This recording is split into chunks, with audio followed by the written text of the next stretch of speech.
For day 4 of Denver Broncos training camp, Russell Wilson was efficient in the quick passing game, but why is it so hard to evaluate everything right now coming out of Broncos camp? We'll dive deep into that. Plus, Frank Clark says the Broncos Chiefs is not a rivalry. We agree with him, and we'll share why on today's brand new episode, Locked on Broncos. You are Locked on Broncos, your daily Denver Broncos podcast. Part of the Locked on Podcast Network. Your team every day.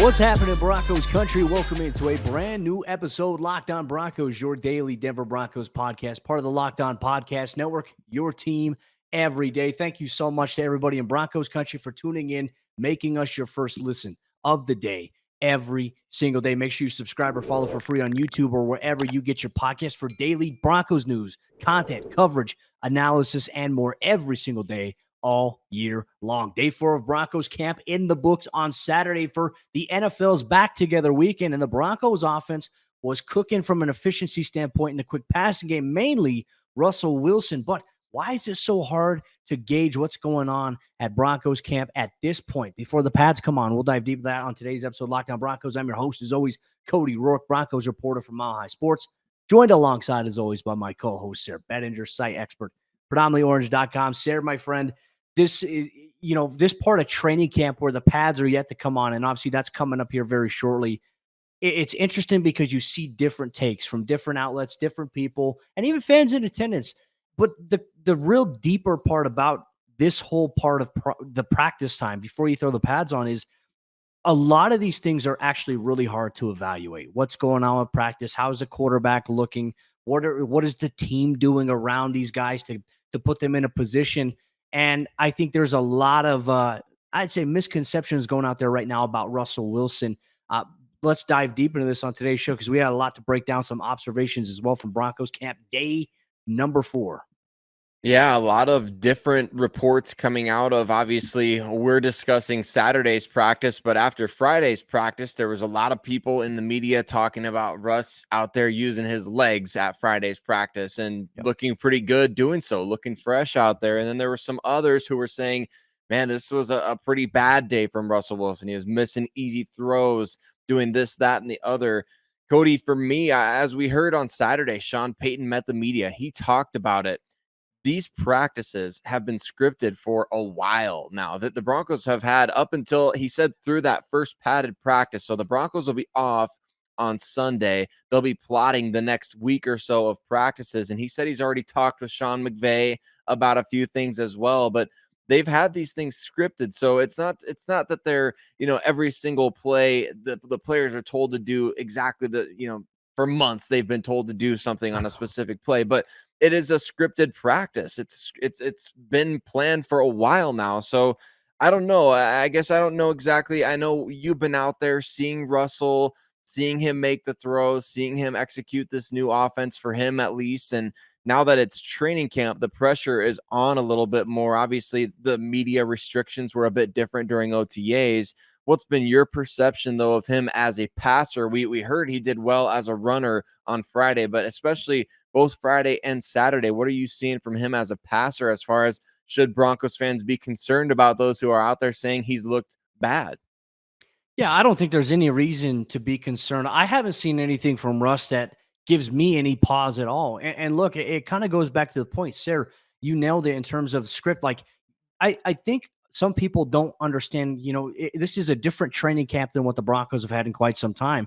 A lot of the focus is getting the starters as many reps as possible, right? But when the Broncos go to their 7-on-7 period, the first team unit and the guys who work and rotate in with the first team, there's a set number of plays that these guys have, then they're out. It goes to the second team unit. And then that same thing applies for them there. And then the third string unit, they come in and then after that, bang, that period's done. They go to the next period. It's not like, hey, we're sitting here in 7-on-7 and we're getting 25 reps with the first team. That's simply not the case here. It's quick, and they want to go through and they want to piece together. And really the key for Sean Payton, as he has said, is making sure that everybody just knows what they're doing when they get out there, right? It's going things a little bit faster. OTAs was the teaching, the install period. There's still some of that here, but now it's, hey, we're accelerating our speed and our tempo here to do it. So I think that if we are micromanaging, and look, a lot of this comes in 7-on-7, if we're micromanaging every single snap and 7-on-7. We need to address something here. 7-on-7 is valuable for offenses, for quarterbacks and skill players to work on their timing and to work on their route concepts. Aside from that, it's really hard to evaluate how meaningful it really is because there is no rush, there is no pressure, there is no blitzing. It's just you have your DBs, your corners, and your safeties, and your linebackers dropping back to spots, right? And it's a totally different dynamic. So I think Russell Wilson has been fine in terms of the emphasis here. It's not like Sean Payton is saying, hey, let's just go play action and let's see how many deep shots we can dial up in practice.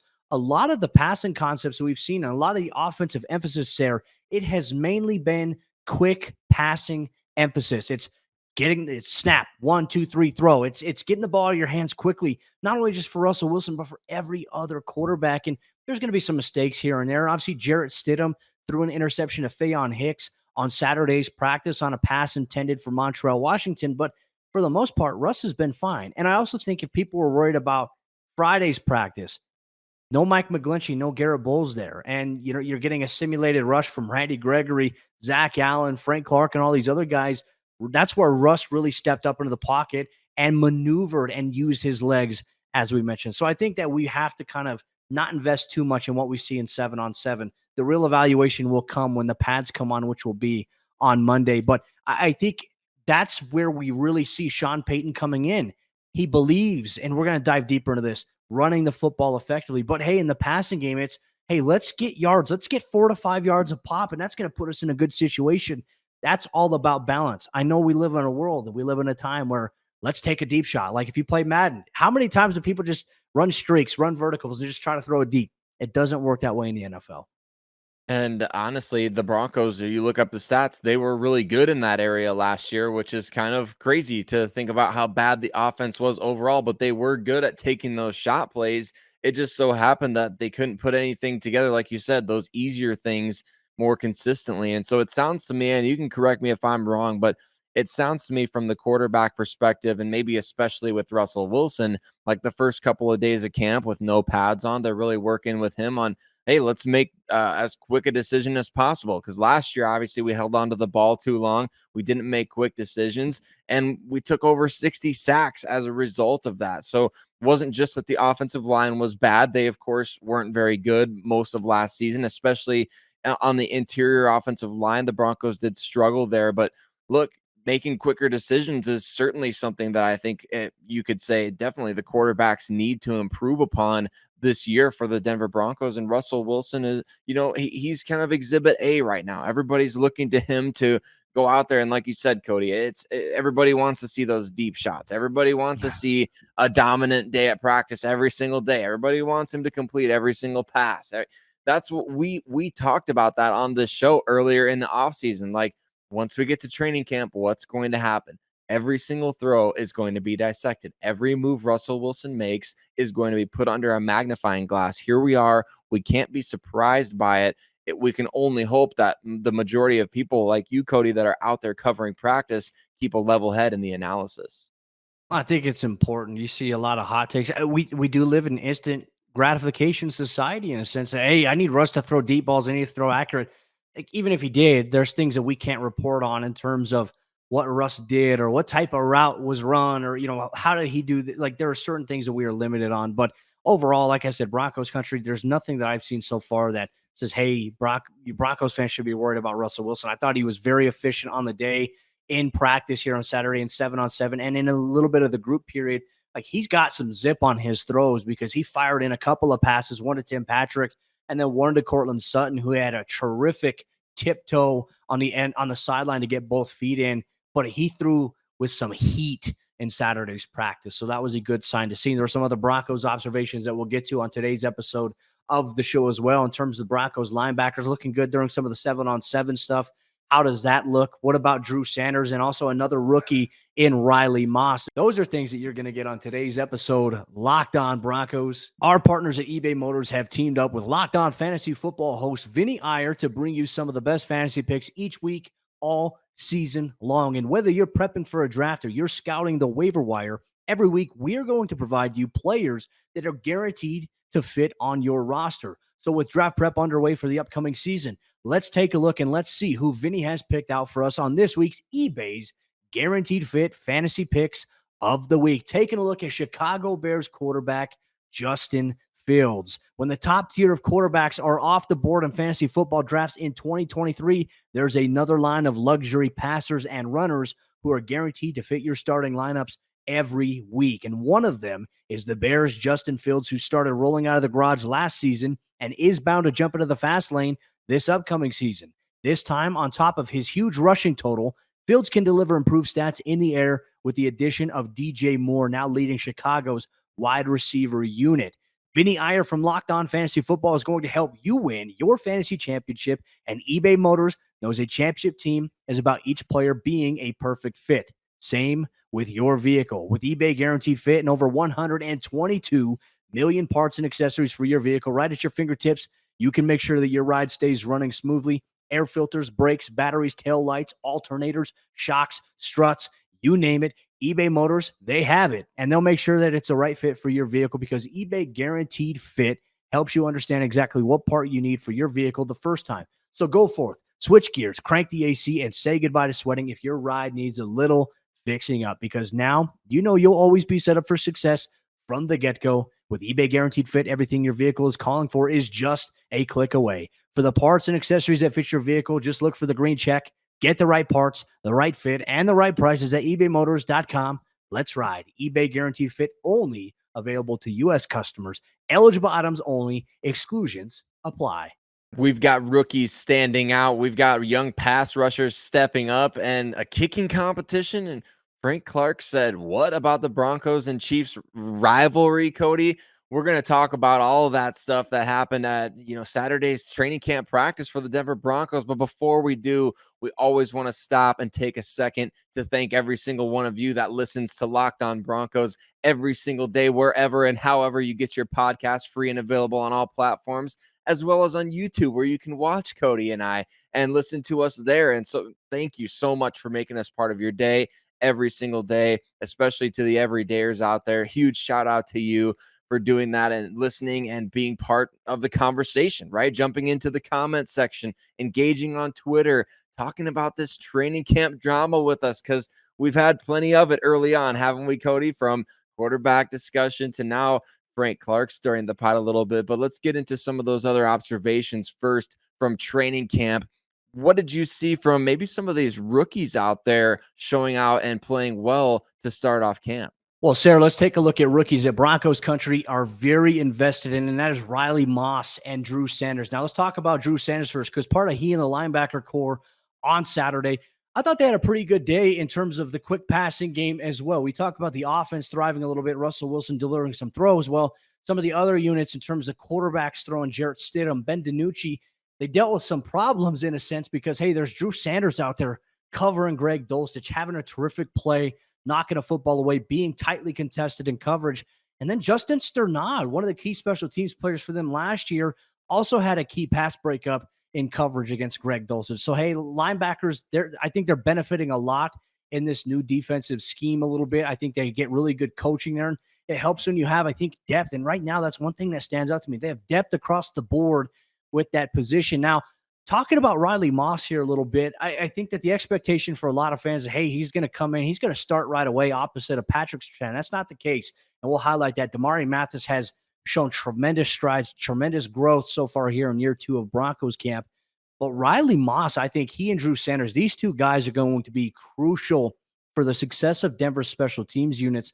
Riley Moss, for example, on Saturday during one of the punt sessions, lined up as a gunner, and for example, he gets downfield, takes good angles, knows what angle he's going to take to approach the outside hip or the inside hip of a returner based on wherever the coverage help is at. He did a really good job there. So that's something I think for fans to keep an eye on in the preseason here overall. And to really touch on something else before we dive into Frank Clark's spicy comments, which he's got some valid points to it. The kicking competition, I think everybody always likes an update in that department, Sayre. Both kickers, Elliott Fry, Brett Maher, didn't miss a kick for the second consecutive day. I think they're kicking from good distance. And the one thing, too, is we know Brett Maher has a big leg. You could definitely see that as he's kicking field goals from 40 to 50 yards. But Elliott Fry is also matching him as well. Maybe not as much power in the leg in Fry as you do have with Maher, but he's still getting the ball through the uprights. So I'm very curious to see how this competition goes specifically. But I think we really have to expand here on probably one of the important additions of the offseason late for the Broncos here.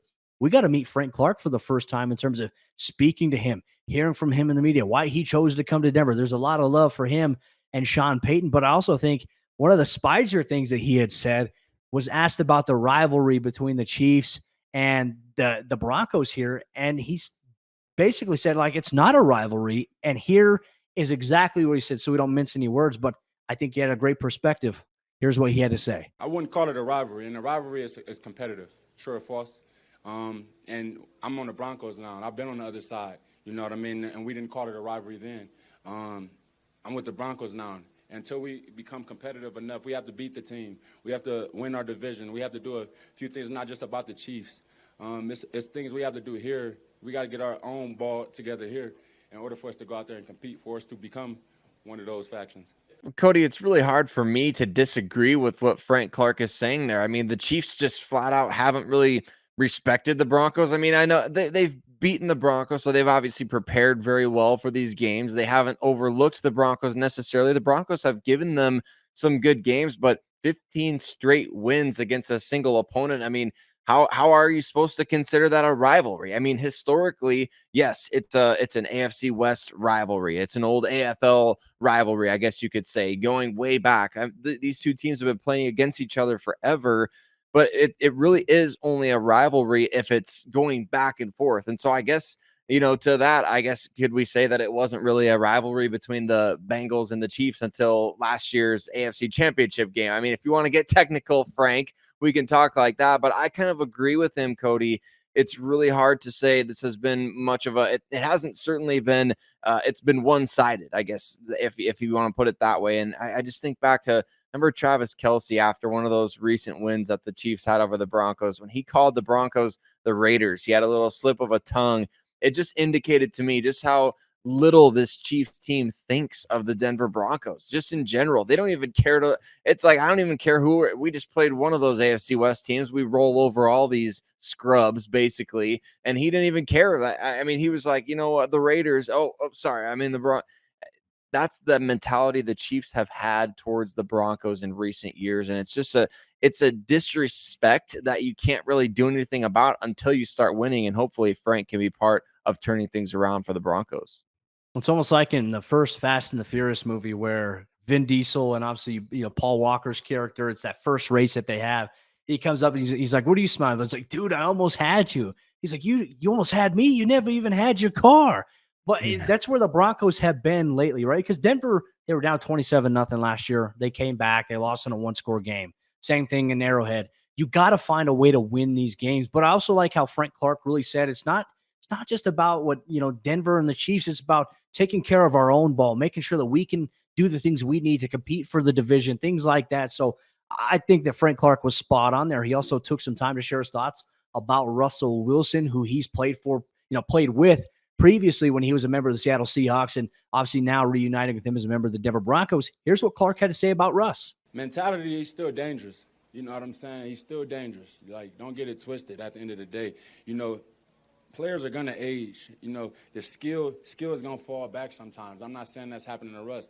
I'm not saying that's happening to nobody who gets older with age. I'm just saying you got to understand, Russ is a veteran. He's a guy who's won on multiple levels. He's been a part of successful teams. He's been a part of teams that's not successful. I was part of Seahawks teams that when we were successful. I was a part of teams where we didn't make the playoffs. You know what I'm saying? But it was the same Russ.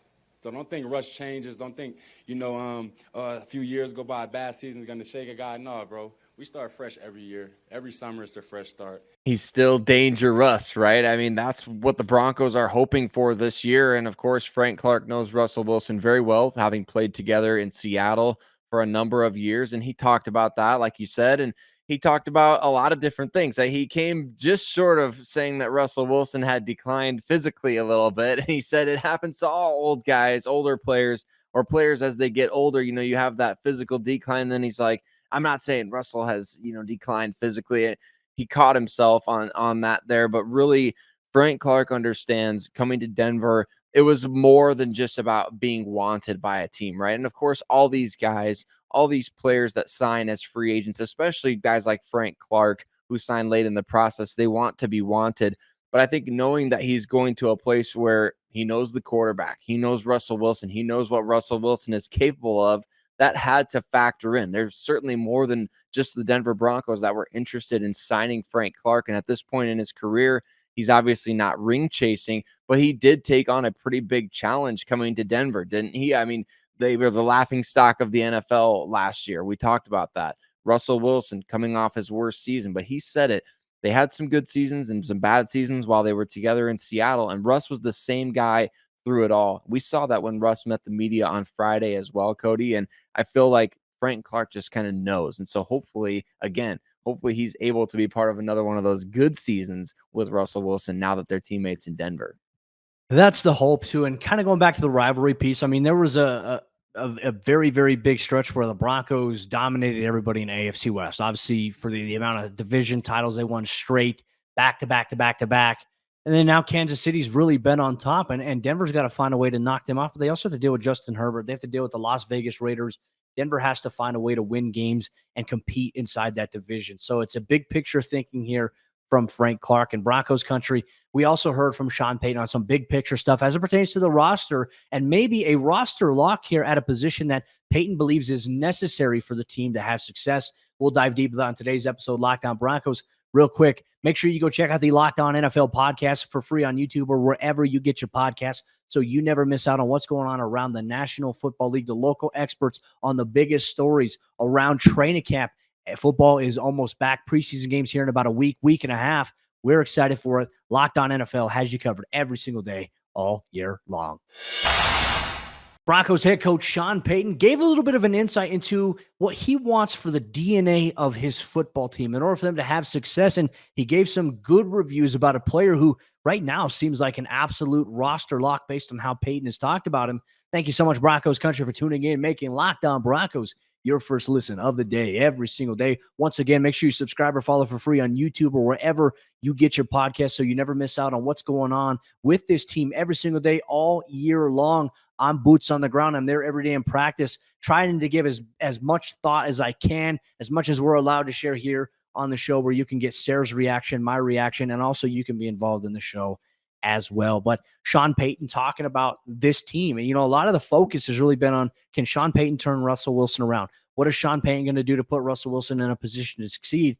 He made a really great point about that by saying you have to have a very good running game. And if you have a good defense, you have a good running game, it makes everything else easier. Here's what Sean Payton had to say about the identity and what he wants for this Broncos offense in particular. It's got to be part of our DNA, and we felt that way in New Orleans as well.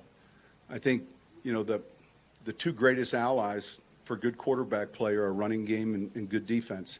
I think it's a tough position to play if you're not running the ball well, and then obviously it becomes tougher if you're not stopping anyone. So that's going to be important to what we do, and as long as I'm here. I mean, I just think it's that important to winning in our league. Well, what it needs to be is exactly what Sean Payton said. It needs to be to the point to where Russell Wilson doesn't have to carry the team on his back. I think he felt the pressure last year of having to be the savior of the Denver Broncos, right? He came in, everybody's thinking, all right, 2012 Peyton Manning all over again, baby. Let's ride, let's roll. And everybody bought into this idea that you can insert QB because, well, quite frankly, we talked a lot about that, didn't we? In the media and people outside of Denver media kind of saying the Broncos may be a quarterback away. George Payton told us this is a sleeping giant. So you go get the star quarterback. And of course, everybody's going to think it's all going to work out. But I think that affected and impacted Russ too much to the point to where I wasn't in the locker room, Cody. I wasn't part of the team. I know everybody's pulling their own weight, but look, you got the impression from the outside looking in that everybody assumed Russ was going to be the one to be the tide to raise all boats. I used that analogy a ton last offseason, and I thought so. I thought he was going to be the guy, but man, it's so much more than just one guy. Peyton Manning, he's a rare breed at the position to where, yes, he was the judge, jury, the executioner, the offensive coordinator, the quarterback, the guy scouting practice squad linebackers.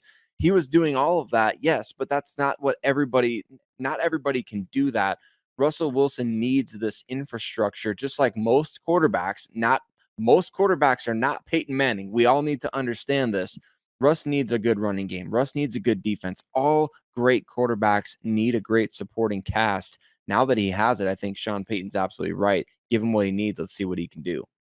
Well, and another thing as well in terms of getting the run game going. Remember last year or even a couple years ago, Denver didn't really have anybody at the tight end position that was really a good blocker, big, physical, athletic in a sense because, hey, you're relying on Alberto, and last year you're relying on Greg Dulcich. These are your pass catchers. Well, minus Alberto. Alberto was phased out of the entire offense by Nathaniel Hackett.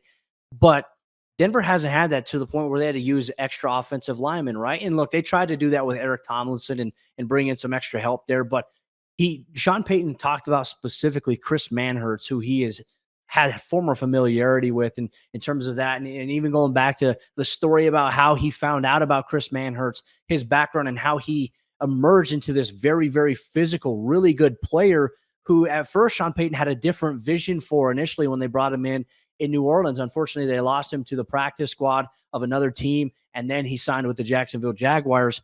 Here's what he had to say about Chris Manhertz, and I kind of get a little bit of vibe here. He seems like a roster lock from what Payton says. You can have a lot of things going for you relative to running the football, but you end up playing jumbo tackles maybe if you don't have a blocking tight end, and he just does a lot of those things well. And you know exactly what you're getting from him, which allows you to game plan easier on Wednesday and Thursday nights. Certainly feels like a roster lock to me, Cody, and kind of interesting the story about Chris Manhertz going back to him being a former basketball player in college turned NFL player. You typically hear about guys like Jimmy Graham, of course, with Sean Payton being connected to him with the Saints, but Antonio Gates, even a guy like Julius Thomas for the Denver Broncos, right? Those guys are great pass catchers. Don't often hear about former basketball guys becoming great blocking tight ends in the NFL, but Sean Payton said he's exactly that. He's one of the top, I think he said over the last 5 years, he's got to be one of the best run blocking tight ends in the entire league. That's why the Broncos gave him a 2-year deal. That's why he gives off the vibes he could be a roster lock at this point. I would venture to say, Cody, he very much is exactly that because Sean Payton said this is the kind of guy that on Wednesday, Thursday, you can rest easy at night as a coach, knowing that you've got somebody like this on your roster. So glowing remarks about a very unheralded player who's going to do so much more than will actually show up in the box score this season. I envision right now when Denver plays teams with really good pass rushers, right? When they play the Bills and Von Miller, they play in division. They play the Chargers with Joey Bosa, Khalil Mack. If both those guys are healthy, they're dangerous. Max Crosby. I do see a situation where it's like, oh, hey, we can't just let this guy have one-on-ones because he's too talented of a player. We're going to throw Chris Manhertz there to chip him next to Mike McGlinchey or Garrett Bowles. If that means that Russell Wilson has a little bit more time to deliver and throw, or we can keep him clean in the pocket, because ideally there's times where a quarterback throws the ball. If you watch the Netflix series Quarterback, how many times did these quarterbacks throw the ball 1 second passes, 1.5, 2 seconds, bang, they take a shot. You need to protect your quarterback no matter what, because there is some of that hitting after a throw that never usually gets called unless it's very egregious and demonstrably late going forward. So I like Chris Manhertz, and I think so far what we've seen in training camp has not really been involved much in the passing game. But when you talk about protection, you talk about trying to establish the run. Sayre, the pads come on next week. To me, this is exactly what I'm going to be looking for going into next week here at Broncos camp. Yeah, I can't wait, Cody. I really can. And I know a lot of our listeners, all of our listeners here on Locked On Broncos can't wait for that. Can't wait to hear what changes for these guys. We hear a lot about like when the preseason games start and the lights come on, how different it can be for some of these players. The same type of thing can happen when the pads come on as well. So I'm excited for every single one of these guys, especially the position groups that need to be more physical to make an impression. Guys in the trenches, guys coming off the edges, pass rushers, running backs. It's going to be a lot of fun now as we get to Sean Payton's training camp. Has already been very intense, very, pointed, scripted. As we've said for months now, they've had these practices scripted. Now we're getting to the point where some contact is going to come into play, 11 on 11, getting these guys to be more physical and see how that causes them to step up as they make their case for the roster. Broncos Country, share us your thoughts on Saturday's practice. If you were in attendance, what did you see? What did you think as well? I've also met a couple of Broncos fans out there. It was great being able to do that. I'll be out there for the rest of the remainder of the practices that are going to be open to the public. So come say hi. Would love to meet you as well. But Monday is a big day for the Broncos. The pads come on. The evaluation will be much more meaningful. And on Monday's episode, Locked On Broncos, early in the morning before practice even begins, you can get a brand new episode of the show as we detail who to watch for specifically on the defensive line. There's some names that we say, Broncos Country, you must pay attention to these two names. We'll dive deeper to that into Monday's brand new episode, Locked On Broncos.